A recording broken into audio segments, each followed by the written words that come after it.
Yo, what's up YouTube? It's your boy Damontae bringing you a banger. Don't forget to go follow on my Twitch, please. Here you will never miss out on daily Payday content. The Anarchist AR Sniper build. This one was specifically asked from a viewer in my stream known as Rod Metal. Blitzkrieg Bot. The first ability in Anarchist allows the Anarchist to constantly regen armor throughout battle. You gain 2 seconds of immune to health damage when your armor breaks, and it has a 15-second cooldown. Straight Edge. It converts 50% of your HP into 100% of your armor.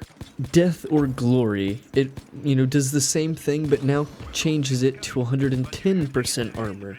Rise Above, the last one being a 50% HP transmuted into 120% armor value.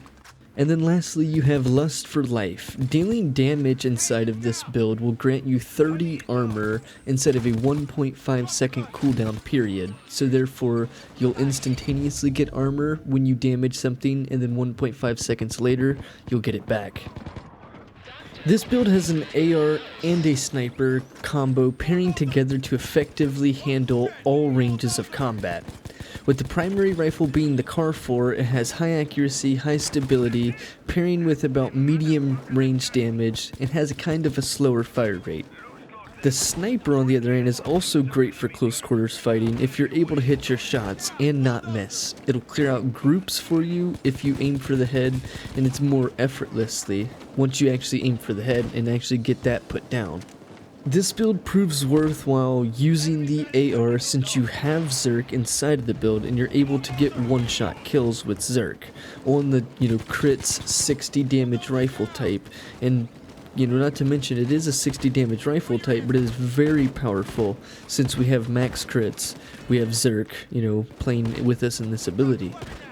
Positioning is key with this build though. You will need to determine what distances will be effective for your sniper rifle use, as well as what will be effective for overall survival in the build, like where you're positioning and how and what time periods you're attacking at. Now, let's get into the skills for the build here. We've grabbed Combat Medic in case we get Painkiller shouted so that we can get multi-shot armor. Next I'm grabbing things inside of the gray skill tree, which isn't necessarily normal, but it's for the sniper rifle's accuracy, so that I can actually make it hit shots across the map. Next I'm grabbing myself Iron Man so I get 2-shot armor, pairing this with Frenzy. I'm also grabbing Bullseye Ace for massively increasing my armor regen.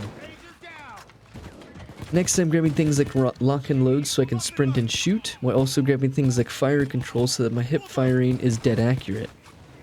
This pairs together once again with my sniper, and then with that same logic I'm using the Professional to pair with the sniper as well, while also grabbing things like Low Blow and Unseen Strike as previously mentioned for full crits. Lastly I'm grabbing Frenzy Aced, which is more useful to me in my playstyle because it'll leave me with armor left over so that I can regen to full armor quickly, and Berserker Bloodthirst obviously. With a highly customizable assault rifle like this, you can choose multiple options. This is just the one that I went for. Going with the medium suppressor for mostly just the concealment value so that I can keep a decent concealment. Next I go for the concealment boost. True guys use C4 on this map. You mean this? I go for the EMO grip, which is giving me, pluses across the whole board. Next I'm going for the compact, which gives me no statistical change. I go for the titanium skeletal grip, which gives me a +4 accuracy and a +2 concealment. I go for the thrust lower receiver, which is giving me a 65.1 damage tier. I go for the speed pull mag, it just keeps me in fight, and plus going with our armor regen in the build, it just makes more sense. I go for the 45-degree sight, but just note that you don't need this concealment in the build, at least for this gun. This is purely optional, the Seymour sight. You can choose any of the scopes.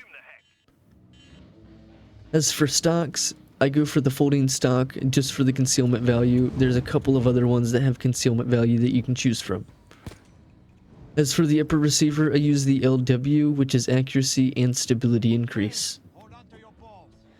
Now as for my secondary semi-automatic sniper, I'm using the silencer, which is giving me accuracy increase, and it's not as bad of a concealment minus.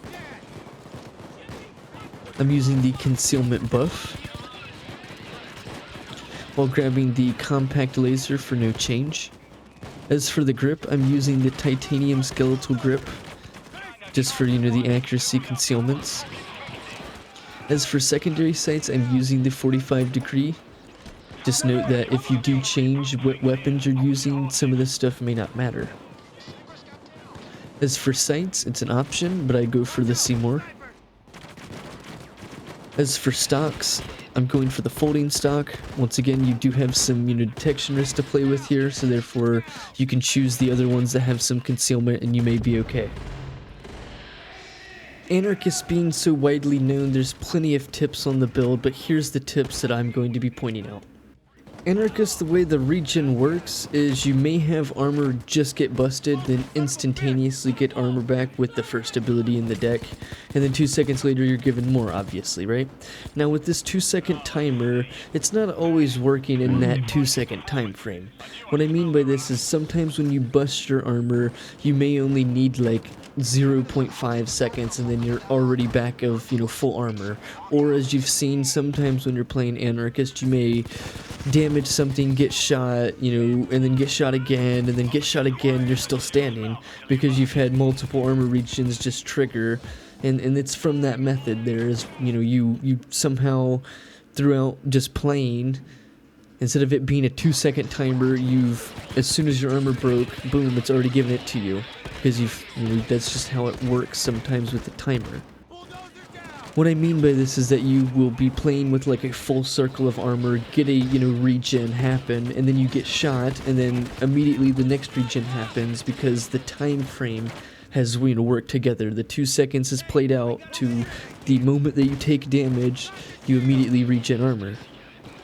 Inside of Zerk for this build, you'll be one-shotting most of the enemies that you encounter as well, considering that both the weapons you're using and if crits does trigger on your primary weapon, it's dealing enough damage to kill things like tasers and heavy units, which are the most volatile enemies. When you lose armor, you should wait for a regen of your armor before you peak once again, as I just previously explained, but I'm just stating it once more. You want to wait for an armor regen before peaking so that you can actually get shot and not rely on pure reaction time. What I like to do though is get a full circle of armor regen so I can consistently get 2-shot armor and be the most tanky when you're playing in this method as well. Thank you guys so much for watching this video. I do actually appreciate it. Hopefully you guys do enjoy the weekly build series. If you guys are interested inside the weekly build videos, you come over here to my YouTube and you go into the second section here. It will have a full playlist with all the build videos for the weekly builds.